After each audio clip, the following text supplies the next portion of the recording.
Hi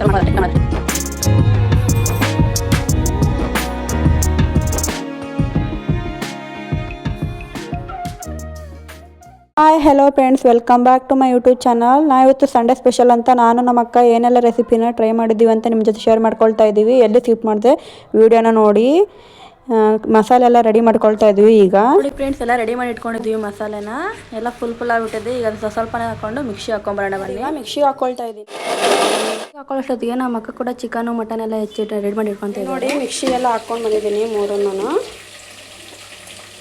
mixie ಹಾಕೊಂಡು ಬಂದಿದ್ದೀನಿ. ಬರಿದು ಮಟನ್ಗೆ ಎಣ್ಣೆ ಹಾಕಿ ಮಟನ್ ಹಾಕಿ ಸ್ವಲ್ಪ ಉಪ್ಪು, ಖಾರ ಪುಡಿ, ಆಮೇಲೆ ಪುದೀನ, ಮೆಂತ್ಯ ಸೊಪ್ಪು ಹಾಕಿ ಚೆನ್ನಾಗಿ ಮಿಕ್ಸ್ ಮಾಡ್ಕೊಂಡು ಮಟನ್ ಮಸಾಲ ಹಾಕಿ ಚೆನ್ನಾಗಿ ಮಿಕ್ಸ್ ಮಾಡಿ ಕುದಿಯಕ್ಕೆ ಬಿಟ್ಟಿದ್ದೀವಿ. ಈ ಕಡೆ ಚಿಕನ್ ಡ್ರೈ, ಇದಕ್ಕೆ ದೊಣ್ಣೆ ಮೆಣಸಿನ್ಕಾಯಿ ಹಾಕಿದ್ದೀವಿ.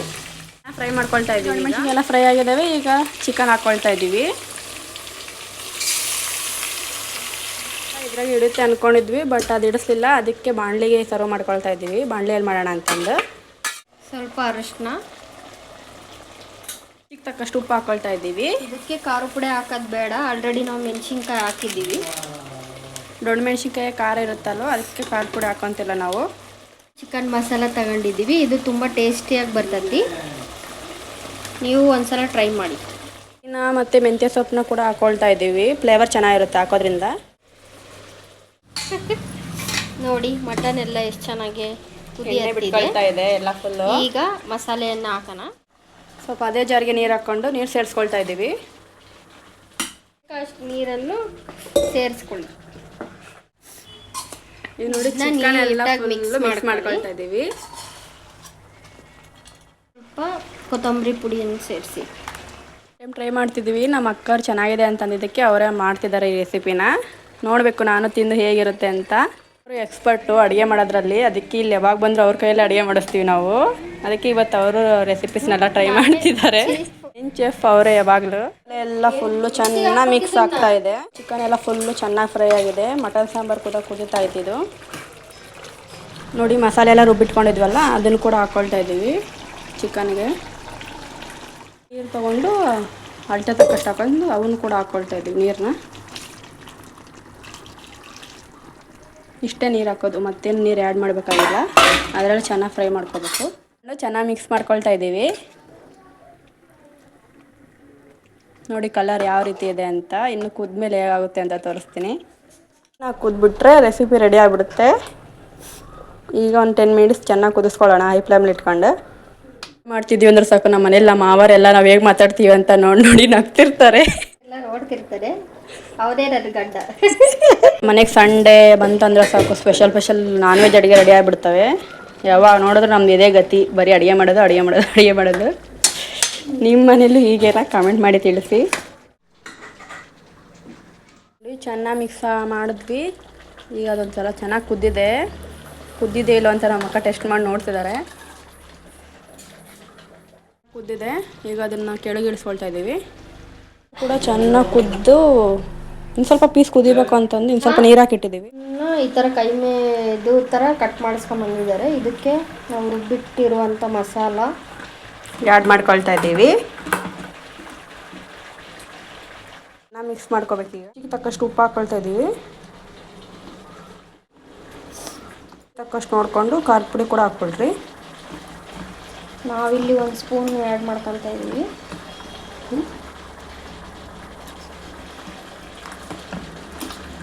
ನೋಡಿ ಚೆನ್ನಾಗಿ ಮಿಕ್ಸ್ ಮಾಡ್ಕೊಳ್ರಿ, ಫುಲ್ಲು ಖಾರ ಎಲ್ಲ ಹಿಡಿಯೋ ಹಾಗೆ. ಮಸಾಲ ಸ್ವಲ್ಪ ಆ್ಯಡ್ ಮಾಡ್ಕೊಳ್ಳಿ. ಮಿಕ್ಸ್ ಮಾಡ್ಕೊಂಡು ಇದನ್ನ ಮಿಕ್ಸಿಗೆ ರುಬ್ಕೋಬೇಕು. ನುಣ್ಣಗೆ ಮಿಕ್ಸಿ ಜಾರ್ಗೆ ಹಾಕ್ಕೊಳ್ತಾ ಇದ್ದೀವಿ ರುಬ್ಕೊಂಬರೋದಕ್ಕೆ. ಈ ರೀತಿ ಸ್ವಲ್ಪ ನುಣ್ಣಗಾಗಬೇಕು, ಆ ರೀತಿ ಗ್ರೈಂಡ್ ಮಾಡ್ಕೋಬೇಕು. ಅದನ್ನು ಒಂದು ಬೌಲಿಗೆ ಹಾಕ್ಕೊಂಡಿದ್ದೀವಿ. ಇರೋ ಚಿಕನ್ಗೆ ಕಡಲೆ ಹಿಟ್ಟು ಆ್ಯಡ್ ಮಾಡ್ಕೊಳ್ತಾ ಇದ್ದೀವಿ. 1-2 ಇಡಿ ಆಗೋಷ್ಟು ಕೈಯಲ್ಲಿ. ಅದನ್ನು ಚೆನ್ನಾಗಿ ಮಿಕ್ಸ್ ಮಾಡ್ಕೋಬೇಕು. ಈಗ ಮಾಡೋದ್ರಿಂದ ಉಂಡೆ ಕಟ್ಟಕ್ಕೆ ನಿಮ್ಗೆ ಹೆಲ್ಪ್ ಆಗುತ್ತೆ, ಚೆನ್ನಾಗಿ ಬರುತ್ತೆ ಉಂಡೆ. ನನಗೆ ಒಂದು ಮೊಟ್ಟೆ ಕೂಡ ಹೊಡೆದಾಕ್ಕೊಳ್ತಾ ಇದ್ದೀವಿ. ಹೊಡೆದಾಕೊಂಡು ಚೆನ್ನಾಗಿ ಮಿಕ್ಸ್ ಮಾಡ್ಕೋಬೇಕು. ಈ ಥರ ಸಾರು ಮಾಡೋದಕ್ಕೆ ಒಂದು ಪಾತ್ರೆನ ಇಟ್ಕೊಂಡಿದ್ದೀವಿ ಸ್ಟವ್ ಮೇಲೆ. ಆಯಿಲ್ ಹಾಕ್ಕೊಂಡು ಈರುಳ್ಳಿ ಕೂಡ ಹಾಕ್ಕೊಂಡು ಫ್ರೈ ಮಾಡ್ಕೊಳ್ತಾ ಇದ್ದೀವಿ. ಫ್ರೈ ಅಂತ ಅದನ್ನು ಕೂಡ ಹಾಕ್ಕೊಳ್ತಾ ಇದ್ದೀವಿ ಎಣ್ಣೆಗೆ.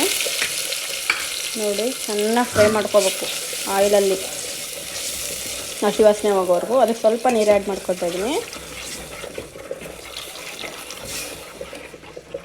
ಈ ಮಸಾಲೆ ಎಲ್ಲ ಚೆನ್ನಾಗಿ ಫ್ರೈ ಆಗಬೇಕು, ಚೆನ್ನಾಗಿ ಕುದಿಬೇಕು. ಅದಕ್ಕೆ ನಾವು 1 ಟೇಬಲ್ ಸ್ಪೂನ್ ಖಾರದ ಪುಡಿ ಹಾಕ್ಕೊಳ್ತಾ ಇದ್ದೀವಿ. ನೀವು ಖಾರಕ್ಕೆ ತಕ್ಕಷ್ಟು ನೋಡ್ಕೊಂಡು ಹಾಕ್ಕೊಳ್ರಿ. ಉಪ್ಪು ಹಾಕ್ಕೊಳ್ತಾ ಇದ್ದೀನಿ.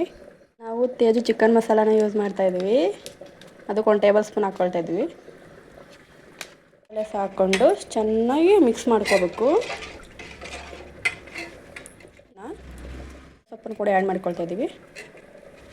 ಹಾಕೋದ್ರಿಂದ ಮೆಂತ್ಯ ಸೊಪ್ಪು ಉಂಡೆ ಮಾಡೋಕ್ಕೆ ಮಸಾಲೆ ಎಲ್ಲ ಚೆನ್ನಾಗಿ ಕುದೀತಾ ಇದೆ. ಒಂದೊಂದೇ ಉಂಡೆ ಮಾಡಿಕೊಂಡು ಈಗ ಬಿಟ್ಕೋಬೇಕು ಆ ಮಸಾಲೆಯಲ್ಲಿ. ನೋಡಿ ಬಿಟ್ಕೊಳ್ತಾ ಇದ್ದೀವಿ.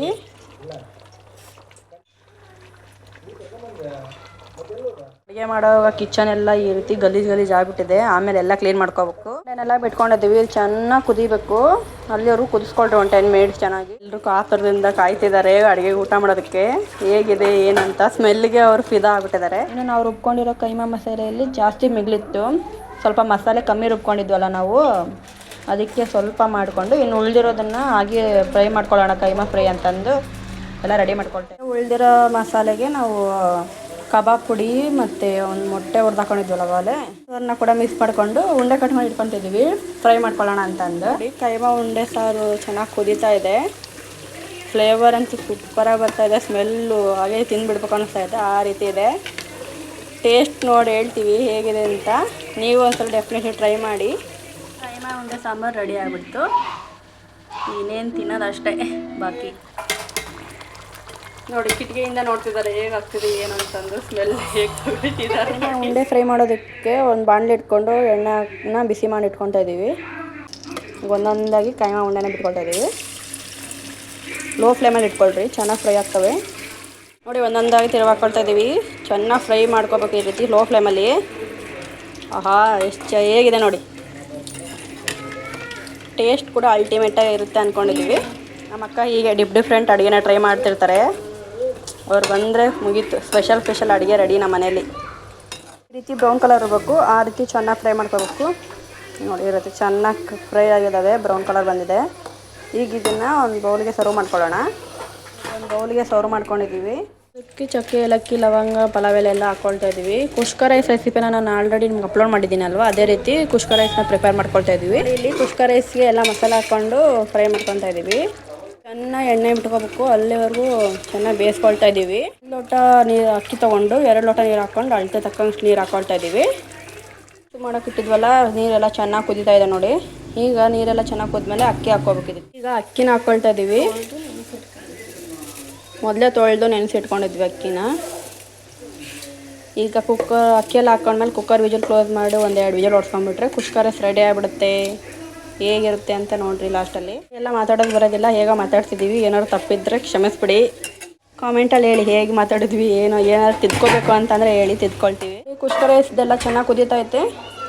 ಈಗ ಲಿಡ್ ಕ್ಲೋಸ್ ಮಾಡಿ ವಿಸಿಲ್ ಹೊಡಿತಾ ಅಂದರೆ ಕುಷ್ಕ ರೈಸ್ ರೆಡಿ ಆಗಿಬಿಡುತ್ತೆ. ಸಾಂಬಾರು ಕೈಮಾ ಎಲ್ಲ ಆಗಿದೆ, ಅದಕ್ಕೋಸ್ಕರ ಚಪಾತಿ ಮಾಡ್ಕೊಳ್ತೀವಿ. ನಮ್ಮ ಅಕ್ಕ ಚಪಾತಿ ಎಲ್ಲ ಒತ್ತಿದ್ರು. ನಾನು ಇನ್ನು ಹೆಂಚಿಟ್ಕೊಂಡು ಚಪಾತಿ ಬೇಯಿಸ್ಕೊಂಬೇಡ ಅಂತಂದು ಚಪಾತಿ ಕೂಡ ಬೇಯಿಸ್ಕೊಳ್ತಾ ಇದ್ದೀನಿ. ಚಪಾತಿ ಎಲ್ಲ ಮಾಡಿದ್ವಿ, ಎಲ್ಲ ಪ್ರಿಪೇರ್ ಆಗುತ್ತೆ. ಈಗ ಅಡುಗೆ ಎಲ್ಲ ನೋಡಿ ರೆಡಿ ಆಗಿಬಿಟ್ಟದೆ. ಇನ್ನೇನು ಸರ್ವ್ ಮಾಡ್ಕೊಳ್ಳೋದು ಅಷ್ಟೇ, ಊಟ ಮಾಡೋದು ಅಷ್ಟೇ ಏನೋ ಬಾಕಿ ಇರೋದು. ಕುಷ್ಕ ರೈಸ್ ನೋಡಿ ಹೇಗೆ ಬಂದಿದೆ ಅಂತ, ಸೂಪರಾಗಿತ್ತು. ಇನ್ನು ನಮ್ಮ ಅಕ್ಕ ಊಟಕ್ಕೆಲ್ಲ ರೆಡಿ ಮಾಡ್ತಾ ಇದ್ದಾರೆ. ಇನ್ನು ಊಟ ಎಲ್ಲ ಮುಗಿಸ್ಕೊಳ್ತಾ ಇದ್ದೀವಿ. ಇವತ್ತು ನಾವು ಇಷ್ಟೆಲ್ಲ ರೆಸಿಪೀಸ್ ಮಾಡಿದ್ವಿ. ಅಡುಗೆ ಮಾತ್ರ ಸಖತ್ತಾಗಿತ್ತು. ನೀವು ಒಂದ್ಸಲ ಟ್ರೈ ಮಾಡಿ. ಇನ್ನು ಮನೆ ಹತ್ರ ಮನೆಯಲ್ಲಿ ಬಂದಿದ್ದು ಅವನು ಕೂಡ ತೊಗೊಂಡ್ವಿ. ಇಷ್ಟ ಆಗಿತ್ತು ಇವತ್ತಿನ vlog. Thank you for watching. Please subscribe ಮಾಡಿ, ಶೇರ್ ಮಾಡಿ, ಸಪೋರ್ಟ್ ಮಾಡಿ. ಹೇಗಿತ್ತು ಅಂತ ಕಮೆಂಟ್ ಮಾಡಿ.